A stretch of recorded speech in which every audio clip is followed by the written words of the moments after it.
সামান্য একটা মানুষকে মারা করার কারণে যে লোকটা 99টা মানুষকে কেটে ফেলেছে তার কত বড় গুনাহ হতে পারে ভেবেছেন? গল্প নয়, হাদিসের কথা বলছে, সহিহ হাদিস। লোকটা কি মনে গেল ভাই, একদিন রাতে বা দিনে ভাবা চিন্তা করছে, আরে 100টা মানুষকে আমি কেটে ফেলেছি, এত বড় বড় জীবনে যে পাপ করেছি তা আল্লাহ কি আমার গুনাহকে মাফ করবে না? যত যাই কোনো জায়গায় জিজ্ঞাসা করে মওলানাকে, কোনো মওলানা যারা জানছে, খুঁজতে খুঁজতে একটা লোকের কাছে গেছে, যে আপনারা বলছেন যে হাজি ভাই আমি 100টা লোককে মারা করেছি, আল্লাহ কি আমার গুনাহ মাফ করবে না? ওই লোকটা বড় কি জানা ছিল না ছিল আল্লাহ জানে, তুই একবারে ঝেড়ে ফেলে বলছে যে তোমার মতন পাপীকে আল্লাহ মাফ করবে না। 99টা মানুষকে কেটে ফেলেছে, তুমি বলছিস আল্লাহ মাফ করবে না? ওই লোকটার হাতে তলোয়ার ছিল, বলছে এমনও করবে না, তেমনও করবে না, তোকে ওটা জমে তো। হাদিসে আছে, রাসূল বলেছে, হ্যাঁ ওকে বলতে দিয়ে কত করাইলে 100টা কমিয়ে দিল, 200টা দিয়ে ফেলে চলে যা, তোর মতো লোককে আমি রাখবো না। 100টা হয়ে গেল।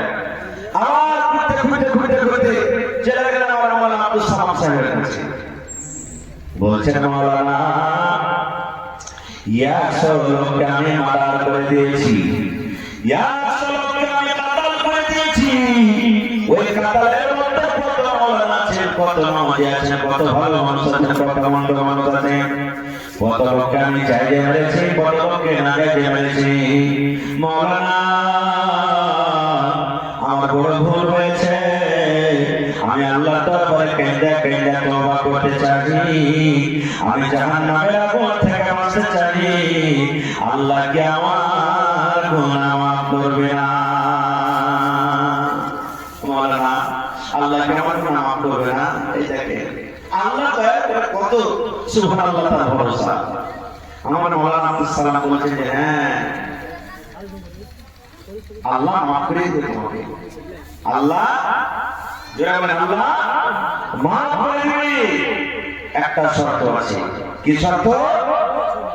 আল্লাহ রাব্বুল আলামিন বলেন, ইয়া আইয়ুহাল্লাযীনা আমানু তুবু ইলাল্লাহি তাওবাতান নাসুহা। আল্লাহ তোমাদের মানুষরা বলে মুমিন মুমিনা তোমরা শোনো, তুবু তোমরা আল্লাহর দরবারে তওবা করো, তোমরা খালিস নিয়তে তওবা করো, তোমরা তাওবায়ে নাসুহা করো। মানে এমন তওবা করো যে আল্লাহ জেনে শুনে আর পাপ করো না, যদি হয়ে যায় আলাদা কথা, কিন্তু আল্লাহ জেনে শুনে আর পাপ করো না।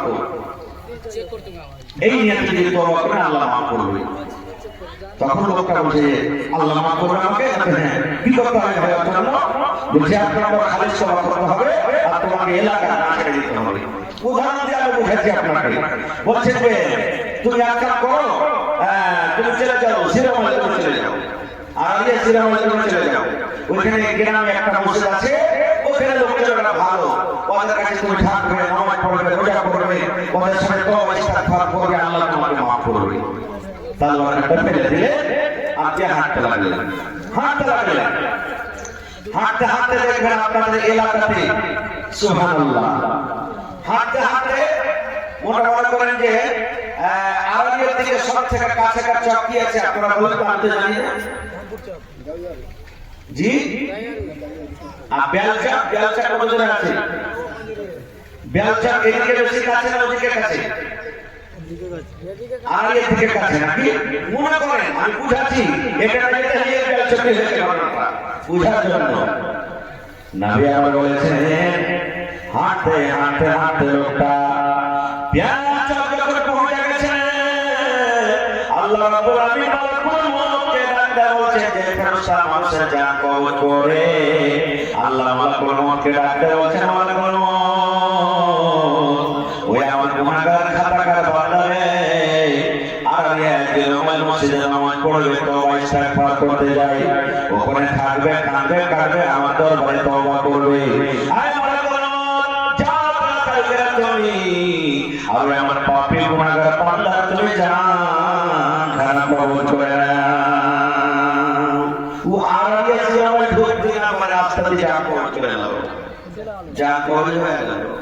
পৌঁছতে পারলো যে আমায় জোরে বলে পৌঁছতে পেরেছে পারেনি। এবার কি হবে লোকটার সাথে থাকে হাদিসের কথা বলছি যে আল্লাহ কত বড় দয়ালু, কত বড় দয়ালু সুবহানাল্লাহ। আপনাকে একটা উদাহরণ দিচ্ছি আমি। মা আপনার বাড়িতে আছে, মা বাড়িতে আছে, আব্বা বাড়িতে আছে, মা কোনো কথাতে নারাজ হয়ে গেছে, মা কথা বলে না, আপনি রসগোল্লা নিয়ে যান, মাকে দেন, মা রসগোল্লা খেলে মা খাবে না। আবার 2-4 দিন পর মাকে বললেন মা এই মিষ্টি এনেছি, মা খেলে মা খাবে না। মার কাছে যখন আপনি যান, মা বলে হবে না, তুই চলে যা, তোর মতো সন্তান আমি মুখ দেখবো না, হঠাৎ আমার কাছ থেকে তুই চলে যা, তোকে যখন দেখে আমার গায়ে আগুন লেগে যায়, তুই চলে যা, আমার সামনে থেকে তুই চলে যা। মা চোখে দেখতে চায় না, এত রেগে আছে মা। একদিন গেলে মায়ের কাছে, মা জায়গা দিল না। 2 দিন গেলে মা কথা বললেন না। 3 দিন গেলে মা কথা বললেন না। এই বলে মুসলমান 3 দিন 4 দিনের পর একদিন যদি মায়ের পাঁচ ধরে মাকে, যতক্ষণ পর্যন্ত তুই আমাকে মাফ না করবে মা, পা ধরে থাকবো, আমি পা ছাড়বো না, পা ধরে থাকবো। যদি আমার দিন কেটে যায়, রাত কেটে যায়, যতক্ষণ পর্যন্ত তুই আমাকে মাফ না করবি, আমি তো হতভাগা সন্তান, আমি পা ছাড়বো না। এবার আপনারা বলেন তো, যদি কোনো ছেলে কোনো বেটা বেটি এরকম ভাবে মায়ের পাটা যদি ধরে নেয়, বলেন সে মা মাফ করবে কি করবে না? বলেন করবে কি করবে না? মা সন্তানকে বুকে জড়িয়ে ধরে বলবে, মা মা করে চিৎকার করে কাঁদতে লাগবে। মা বুকে জড়িয়ে ধরে বলবে, হতভাগা পা ছেড়ে দে, পা ছেড়ে দে, যারে যা যা, আমি মা তোকে মাফ করে দিলাম, মা মাফ করে দিবি। এবার আপনাকে বলি, মার ভিতরে কতখানি দয়াময় আছে, আল্লাহ মাকে কতখানি দয়াময় দিয়েছে। আল্লাহ রাসূলের হাদিস, আল্লাহ রাব্বুল আলামিন নবী বলেন, আল্লাহ রাব্বুল আলামিন বলেন 100টা রহমতের মালিক, আল্লাহ বলেন 100টা দয়ার মালিক, আল্লাহ বলেন 100টা রহমতের মালিক। 100টা রহমতের মধ্যে একটা রহমত আল্লাহ দুনিয়াতে দিয়েছে, আর 99টা রহমত আল্লাহ রাব্বুল আলামিন নিজের কাছে রেখেছে। একটা রহমত আল্লাহ কাকে দিয়েছেন?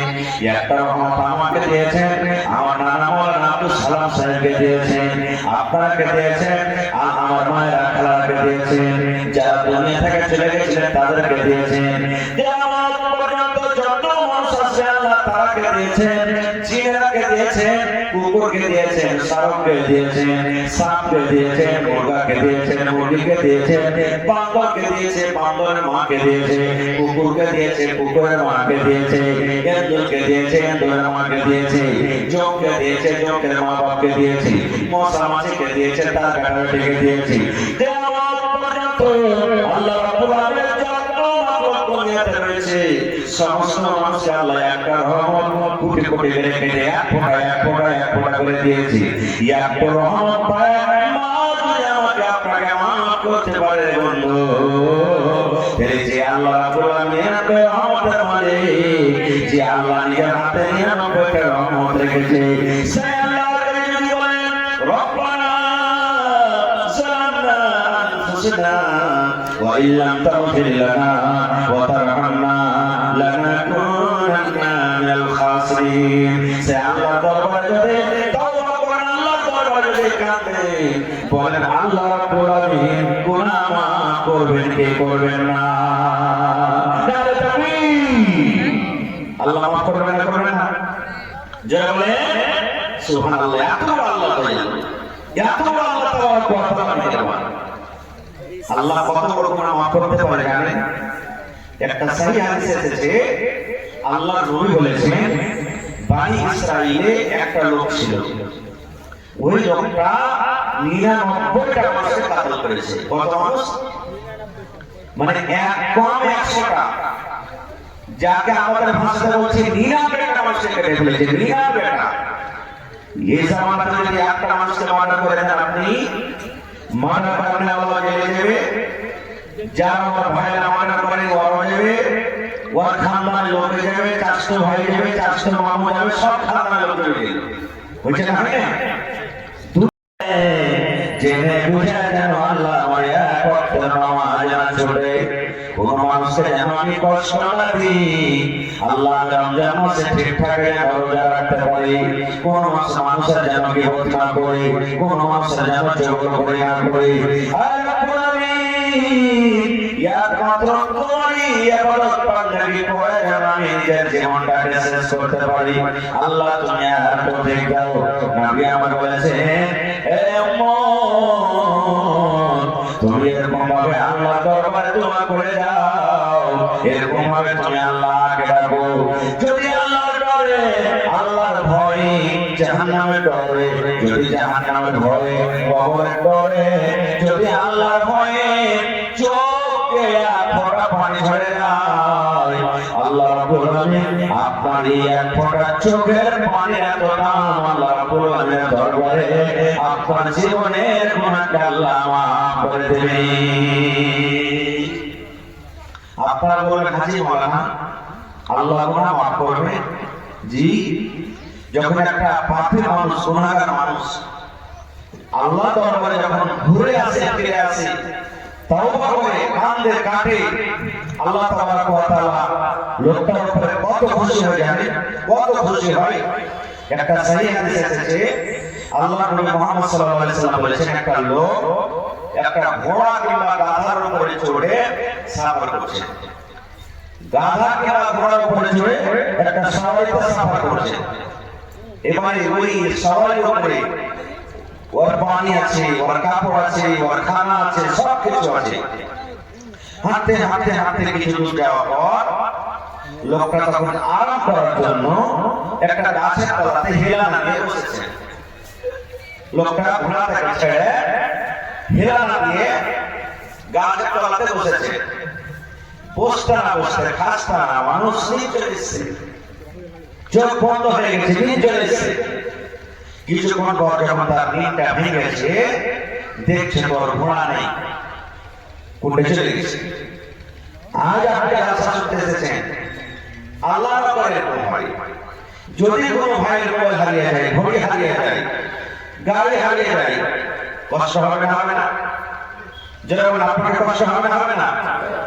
লোকটা শুনেছে ঘোড়াকে দিয়ে, আর যাতে দেখছে তো ঘোড়া নেই, মন খারাপ।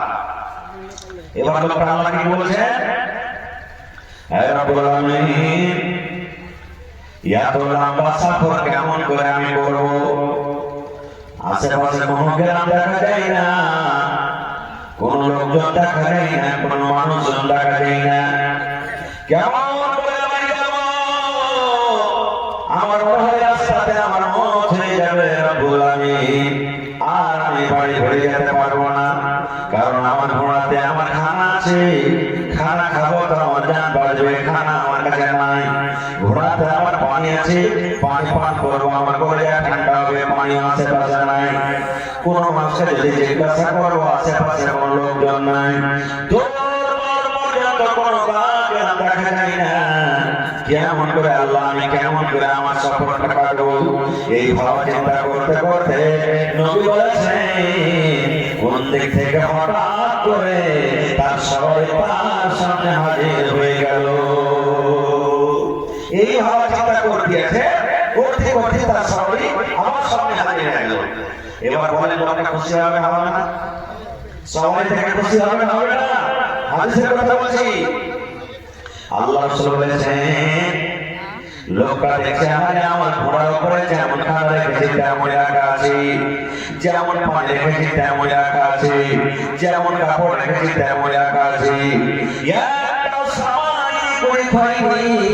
নবী বলেছেন, লোকটা যেমন নিজের সওয়ারি পায়ে খুশি হয়ে যায়, আল্লাহ রাব্বুল আলামিন ওই মতো বান্দা যে আল্লাহকে ভয় করে চলেছিল, আল্লাহকে জীবনে মানেনি, আল্লাহকে জীবনে চিনতে পারেনি, এবার ওই লোকটা তওবা করার পর আল্লাহ দরবারে যদি বলে, রব্বুল আলামিন, জীবনের গুনাহ কত করেছি তুমি জানো, দুনিয়া কেউ জানে না। আয় আল্লাহ, তোমার নাম গফফার, তুমি মাফ করে দাও।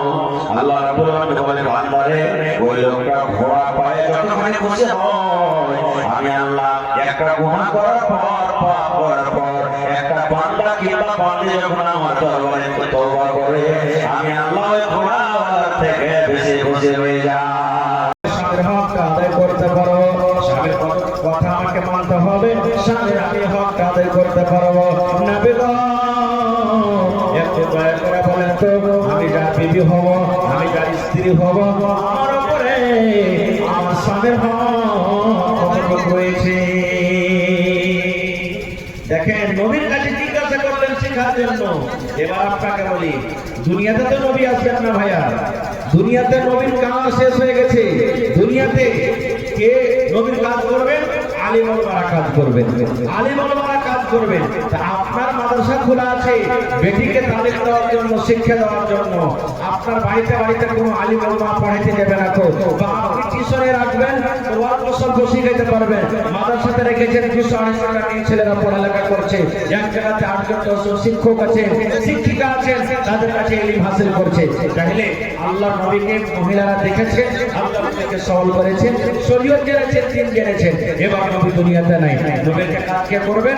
আলিম ওলামারা করবেন। তাহলে এখানে আলিম ওলামারা পড়াইতে বেটি রেখে দিবেন, তাহলে তো দিন জানবে, শরীয়ত জানবে, তারা দিনের কথা জানবে, দুনিয়ার কথা জানবে। আর যদি পড়িতে না দেন, মাদ্রাসা বানার যদি দরকার না, মাদ্রাসা বানার যদি না করেন, না চালান, তাহলে আমার আপনার বেটিরা কেমন করে দিন শিখবে? আর একটু আগে চলেন, নবীজি একটু দয়া করে বলেন তো আমার উপরে আমার স্বামীর কতটুকু হক রয়েছে? নবী আবার বললেন, হ্যাঁ আল্লাহর বান্দিরে, নবীজি শুধু ওই মহিলাকে বলেননি, ফারকিয়াতে যত আমার মা, যত আমার বোন, যত আমার নানি, যত মহিলারা আছেন সমস্ত মহিলাদের জন্য হাদিস। আশেপাশে যত মহিলারা আছেন, যত মহিলারা এসেছেন, কিয়ামত পর্যন্ত যত মহিলারা আসবেন সমস্ত মহিলাদের জন্য এটা হাদিস। নবী বলেছেন মহিলা তোমার উপরে তোমার স্বামীর অতটুকু হক রয়েছে, তোমার উপরে তোমার স্বামীর অতটুকু হক রয়েছে। তোমার স্বামীর গায়ে যদি ফোঁড়া হয়, তোমার স্বামীর গায়ে যদি ঘাও হয়, তোমার স্বামীর গায়ে যদি ফোঁট হয়, আর ফোঁটটা পেকে গেছে, ফোঁড়াটা পেকে গেছে, রক্ত বইছে রে, ফোঁট চলছে, খুন চলছে, এই মতো অবস্থায় তোমার স্বামী যদি তোমাকে বলে, হে আমার বিবি, হে হালেদার মা, হে জায়েদার মা, হে খালেদার মা, হে সাকিয়ার মা, বিবি রে আমার ফোঁড়াটা পেকে গেছে রে বিবি, ফোঁটটা আমার পেকে গেছে, তুমি এই ফোঁটকে সাফ করে দাও, এই রক্তকে সাফ করে দাও, এই ফোঁটকে সাফ করে দাও। কি দিয়ে সাফ করবে বিবি রে? তুলা দিয়ে সাফ করতে হবে না, কাপড় দিয়ে সাফ করতে হবে না, পানি দিয়ে সাফ করতে হবে না। আল্লাহ রাব্বুল আলামিন তোমাকে জিহ্বা দিয়েছে, এই জিহ্বা দিয়ে চেটে চেটে চেটে চেটে তুমি সাফ করে দাও। আল্লাহ যে তোমাকে জিহ্বা দিয়েছে, এই জিহ্বা দিয়ে চেটে চেটে চেটে তুমি সাফ করে দাও। নবী আমার বলেছেন মহিলা যদি তোমার স্বামী তোমাকে এরকম কাজের আদেশ করে, জিহ্বা দিয়ে চেটে চেটে চেটে তুমি সাফ করে দাও। নবী বলেছেন মহিলা তুমি ইনকার করতে পারবে না, ইনকার করতে পারবে না, জিহ্বা দিয়ে চেটে চেটে চেটে তোমাকে সাফ করতে হবে। যদি তুমি তোমার স্বামীর কথা শুনে তোমার স্বামীর ঘা যদি জিহ্বা দিয়ে চেটে চেটে সাফ করে দাও, তাও তোমার স্বামীর হক আদায় হবে না। তাহলে এই হাদিস থেকে আমরা কি বুঝতে পারলাম? মহিলারা যদি পড়ালেখা না হয়, মহিলারা যদি দিন তালিম না দেন, দিন শিক্ষা না দেন, তাহলে ওরা কেমন করে জানবে যে আমার উপরে আমার স্বামীর দায়িত্ব কি, হক কি রয়েছে? স্বামীর সাথে আমাকে কেমন ব্যবহার করতে হবে, স্বামীর সাথে আমাকে কিভাবে চলতে হবে, কেমন করে ওরা বুঝতে পারবে? এই জন্য বেটি ছেলেকে আমাদের সাথে পড়াইতে হবে ভাই, পড়িতে দিতে হবে, পড়িতে দিতে হবে, পড়াইতে হবে। এই জন্য আল্লাহ তাবারাক ওয়া তাআলা সর্বপ্রথম কোরআন মাজিদে যেটা সূরা নাযিল করেছেন, সূরাতুল আলাক, পড়া সম্পর্কে দিয়েছেন। আল্লাহ প্রথমে কথা বলেননি হে নবী প্রথমে মানুষরা নামাজ পড়বে, রোজা করবে, হজ করবে, যাকাত দিবে, জিনা করবে না, চুরি করবে না, মদ পান করবে না। দুনিয়াতে এরকম কোনো কাজ বলা হয়নি। আল্লাহ রাব্বুল আলামিন সর্বপ্রথম যেটা মানুষকে আদেশ করেছেন সেটা হলো নিজের কোরআন পড়ো। আর পড়তে গেলে বেটাকে পড়াইতে হবে, বেটিকে পড়াইতে হবে। আমাদের মতভেদ কোনো কিছু রাখতে হবে না। বেটা বেটি দুজনকে তালিম দিতে হবে, দুজনকে জ্ঞান দিতে হবে। সুবহানাল্লাহ। আজকে আমাদের সমাজে, আজকে আমাদের এলাকাতে অনেক অনেক আপনি বেটা ছেলেকে পেবেন হাফিজে কোরআন, কিন্তু বেটা বেটি ছেলেকে পেবেন আপনি, বেটা বেটি ছেলেকে আপনি হাফিজে কোরআন পেবেন, হাফিজে বেটা বেটি ছেলেকে পেবেন। সুবহানাল্লাহ। আজকে দেখবেন আমাদের এলাকাতে গ্রামে অনেক অনেক মৌলানা সাহেব দেখতে পাবেন, কিন্তু আজকে আলহামদুলিল্লাহ এই 2-4-5 বছর থেকে আশেপাশে অনেক বানাত মাদ্রাসা হওয়ার কারণে আল্লাহু সামাদ আশেপাশে অনেক তারাক্কি করেছেন, অনেক আল্লাহ রাব্বুল আলামিন মানুষকে জ্ঞান দিতে দিয়েছেন যে বেটিরাকে আমরা পড়াচ্ছি। আলহামদুলিল্লাহ প্রত্যেক গায়ে 2টা 4টা 5টা এই করে করে আলেম তৈরি হয়ে গেছে, কিন্তু এখন পর্যন্ত ভালোভাবে হাফেজা তৈরি হয়নি। এই জন্য আমার ভাইরা আমি বলবো, বেটা বেটিতে কোনোদিন কোনো তফাৎ করবেন না রে ভাই। আজকে যে মাদ্রাসা জালসা, এটা হলো একটা বানাত মাদ্রাসা, আর এতে সরকারি কোনো সহযোগিতা আছে না।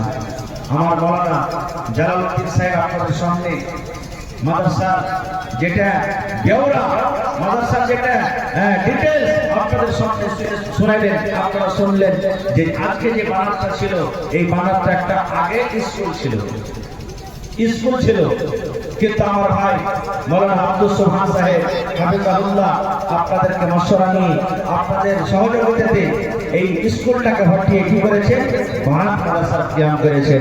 বানাত মাদ্রাসা মানে মাদ্রাসা উম্মে কুলসুম নাম রেখেছেন, যে এখানে ইংলিশের পড়া হচ্ছে, এখানে উর্দুর পড়া হচ্ছে, এখানে হিসাবের পড়া হচ্ছে, এখানে আরো অন্যান্য বই পড়া হচ্ছে। তার সাথে সাথে আমার বোনেরা, আমার বেটিরা, আমার ভাতিজিরা যেন কোরআনেরও পড়া হয়, দ্বীনেরও পড়া হয়। এই জন্য দ্বীন এবং দুনিয়া যেন এখান থেকে শিক্ষা আগে বাড়তে পারে, এই জন্য এই মাদ্রাসাটাকে কায়েম করা হয়েছে। ভাই মাশাআল্লাহ তাফসীর হাদিসেরও ইলম হয়। ভাইরে আমি শুনলাম এখানে মোটামুটি 200 থেকে উপর, মানে 200 প্লাস মেডিসিনে পড়ালেখা করছে। এবার আপনি বলেন তো, এখানে সৌদি আরবের কোনো মদত আছে না, এখানে অন্য সরকারি কোনো সহযোগিতা আছে না।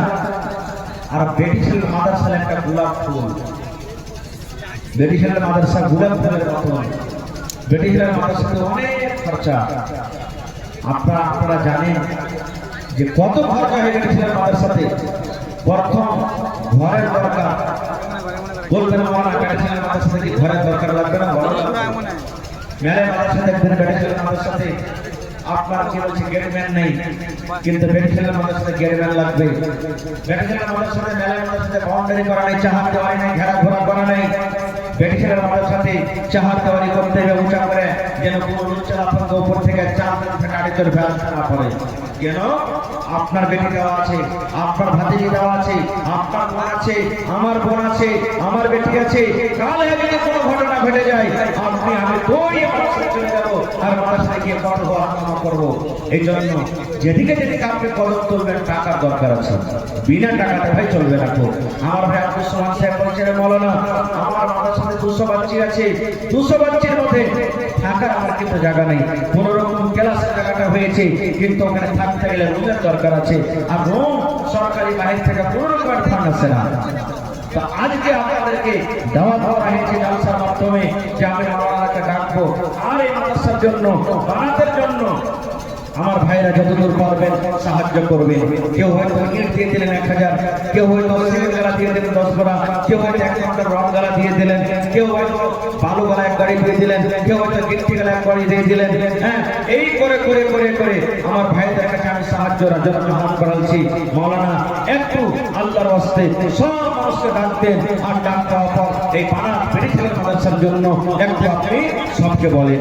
ভাইরে আজকে আমি দুনিয়াতে বেঁচে আছি, আপনি দুনিয়াতে বেঁচে আছেন। আল্লাহ নবীর হাদিস, ইজা মাতাল ইনসান, মানুষ যখন মরে যায়, সমস্ত মানুষ মরে যায়, যখন ইনসান মরে যায়, মানুষ যখন দুনিয়া ছেড়ে যায়, সমস্ত আমল তার বন্ধ হয়ে যায়। ইল্লা মিন সালাসাতি, 3টা আমল, 3টা জিনিস ছাড়া। আপনার কবর কিন্তু যেতে থাকে, মরার পর কবরে পৌঁছে যায়, আর ওই আমলটা কিন্তু বন্ধ হয়ে যায়। তার মধ্যে একটা আমল কি আছে জানেন? নেককার সন্তান, নেককার বেটা, নেককার বেটি দুনিয়াতে আপনি ছেড়ে গেছেন, কোরআনের তালিম দিয়ে গেছেন, দ্বীনের তালিম দিয়ে গেছেন, কোরআনের তালিম দিয়ে গেছেন, ওই বেটা বেটিকে আপনি নেককার দিলদার করে গেছেন। আপনার দুনিয়া থেকে যাওয়ার পর ওই আপনার বেটা বেটি আপনার জন্য যখন দোয়া করবে, আপনার জন্য যখন দান করবে, আল্লাহ তাবারক ওয়া তাআলা আপনার ওই দোয়া, ওই বেটা বেটির দোয়া আর ওই বেটা বেটির দানটাকে আল্লাহ তাআলা কবরে পৌঁছে দিবেন। ফেরেশতাকে বলবেন, হে ফেরেশতা, ওই দেখো ওই আমার বান্দার বেটা এবং বেটি ওর বাবার জন্য মায়ের জন্য দোয়া করেছেন কিংবা দান করেছেন, দয়া করে ওই টাকাটা কি করো ওর বাবা কিংবা মায়ের কবরে পৌঁছে দাও, ওই নেককারটাকে পৌঁছে দাও, ওর দোয়াটাকে পৌঁছে দাও। ভাইরে, আমার আপনার বেটা যদি নেককার না হয়, যদি তিনি তালিম থেকে শিক্ষা যদি আমি তাদেরকে না দিয়ে যাই, তাহলে তো নিজের জন্য দোয়া করতে পারবে না, তো আমার আপনার জন্য কেমন করে দোয়া করবে? ভাই ভাই যারা রাস্তা পথে আছেন, আমার সময় শেষ হয়ে গেছে, আমার 10টা পর্যন্ত সময় আছে। হ্যাঁ, আমার ভাই মাওলানা ইমদাদুল হক সাহেব এখনই আধ ঘন্টার মধ্যে আমার সামনে হাজির হয়ে যাবে আমার পরে ইনশাআল্লাহ। তো ভাই, আল্লাহর ওয়াস্তে এই মাদ্রাসার জন্য দেখি কোন আল্লাহর বান্দা আছেন, একটা লোক 10 লাখ টাকা দেওয়ার মতন আছেন, 1000 ইটের দাম।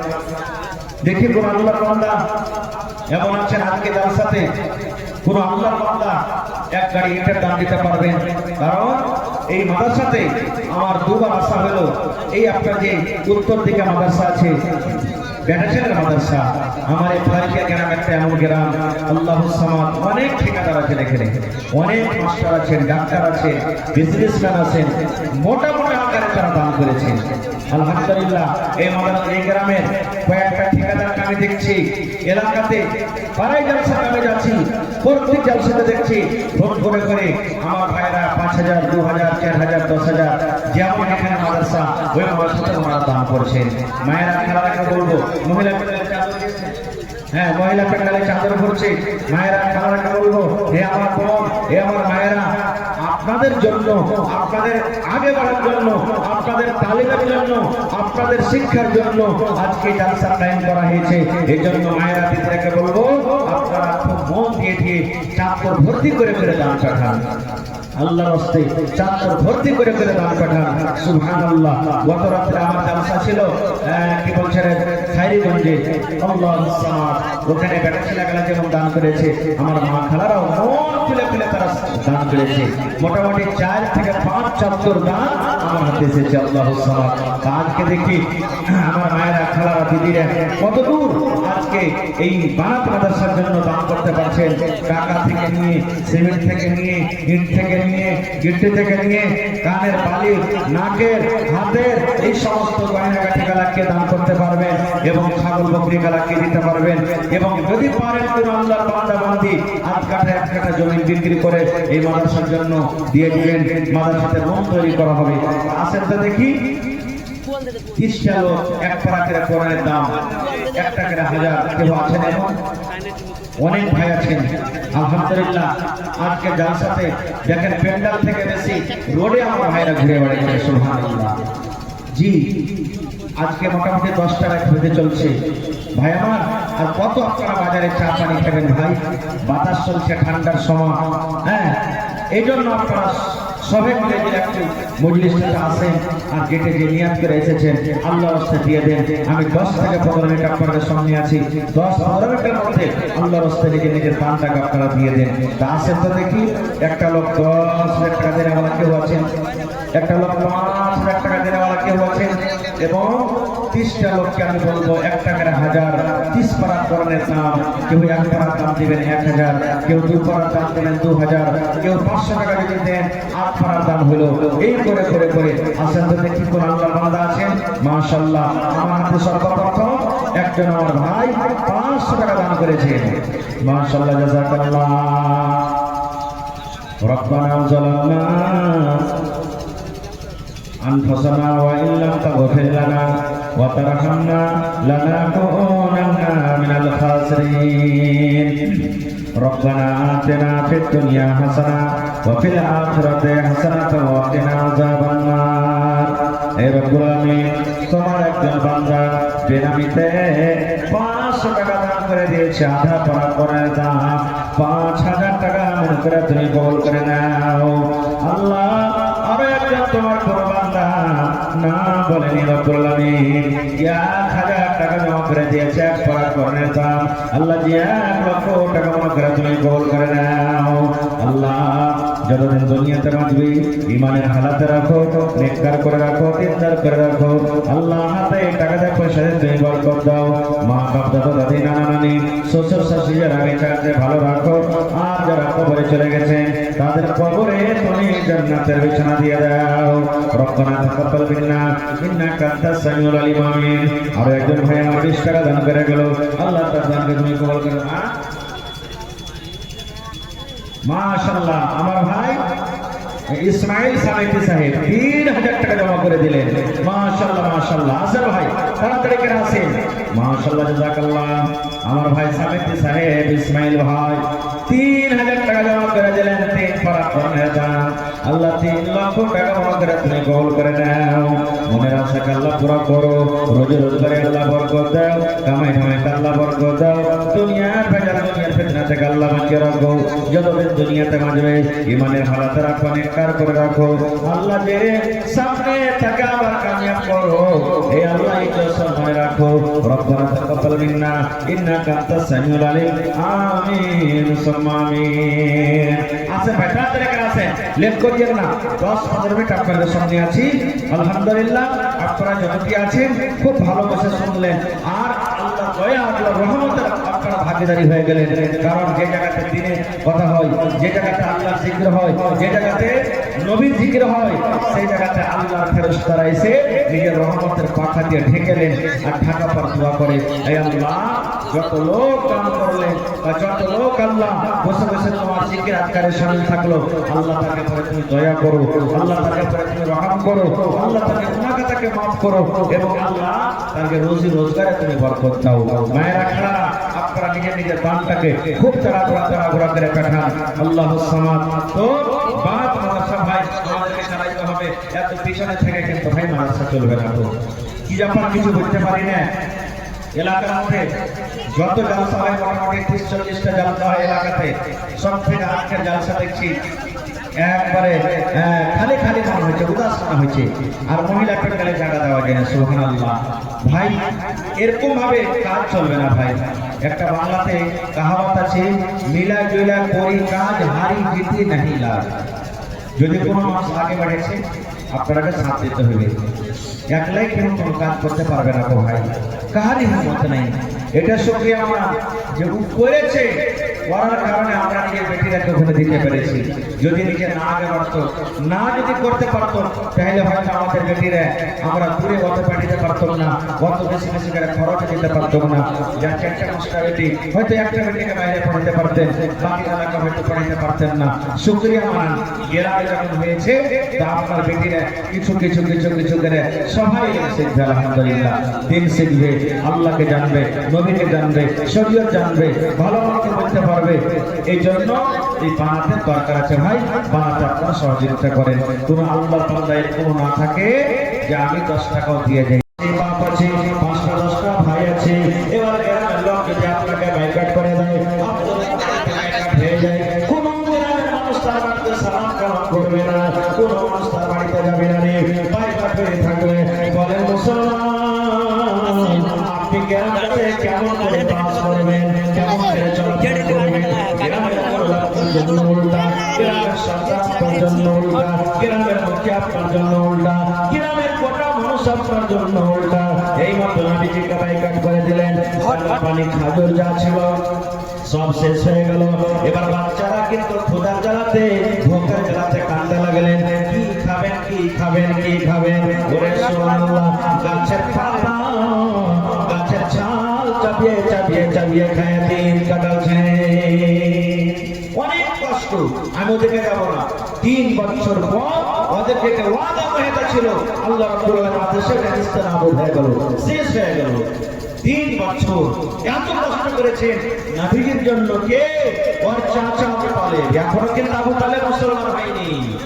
বুড়িয়ে গেছেন বয়স হয়ে গেছে দুনিয়া ছেড়ে চলে যাবেন কবে আবু তালেব বয়স হয়ে গেছেন বুড়িয়ে গেছে দুনিয়া থেকে কখন বিদায় হয়ে যাবে কোনো বলার নেই এবারে চাচার কাছে কে নবীজি গেলেন আবু তালেবের কাছে গেলেন, পাঁজরে বসলেন। দেখছেন তো মক্কার বড় বড় নেতা সর্দার আবু জাহাল, আবু লাহাব, এই মতো কিছু লোক ওর চাচার পাঁজরে বসে আছে। যেমন এলাকাতে কোনো মানুষ যদি মরে, এলাকার মানুষ দেখতে নেই না, চলে আব্দুর রহমানটা বিছানে পড়ে আছে, কখন দুনিয়া থেকে চলে যাবে, চল মার সাথে আসি, সালাম কালাম করে আসি, চলে সলে হাটা থেকে চলে যাবে, চল তাকে দেখে আসি, দুয়া দিয়ে আসবো, এরকম ভাবে দেখতে যায়। আবু তালেব বিছানে পড়ে আছে, হয়তো দুনিয়া থেকে কবে চলে যাবে। মক্কার বড় বড় নেতারা দেখতে এসেছে, চল আবু তালেবকে দেখে আসি। নবীজি চাচার কাছে গেলেন, দেখছে মক্কার বড় বড় লোক চাচার কাছে বসে আছে। চাচার পাঁজরে বসলেন, বসে পরে কি বলছেন জানেন? চাচা গো, শেষটাকে আপনি বলে গেছেন গো চাচা, আপনার সময় শেষ হয়ে গেছে, কখন দুনিয়া থেকে আপনি চলে যাবেন, আল্লাহ কখন আদেশ হয়ে যাবে।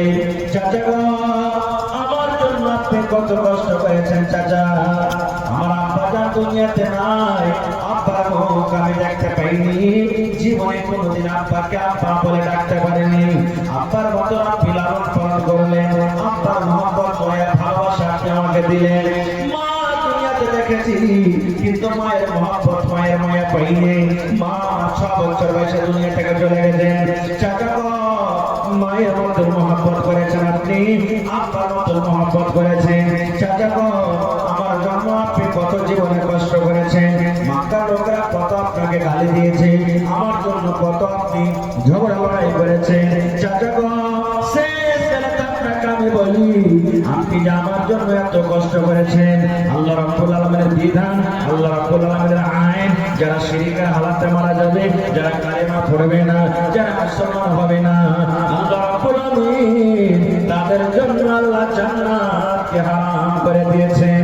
এই জন্য চাচা, আপনি কালেমা পড়ে মুসলমান হয়ে যান, আপনি দয়া করে কালেমাটা পড়ে নেন। চাচা, একবার আপনি কালেমাটা পড়েন, কালেমা পড়ে যদি মুসলমান হয়ে যান, আমি আপনার জন্য আল্লাহর দরবারে দোয়া করবো, আল্লাহকে বলবো, আল্লাহ আমার চাচা জীবনে আমার জন্য অনেক কষ্ট করেছে, এই জন্য চাচা তুমি আমার চাচাকে আল্লাহ তুমি জান্নাতে দাও, আল্লাহ গুনাহকে মাফ করে দাও।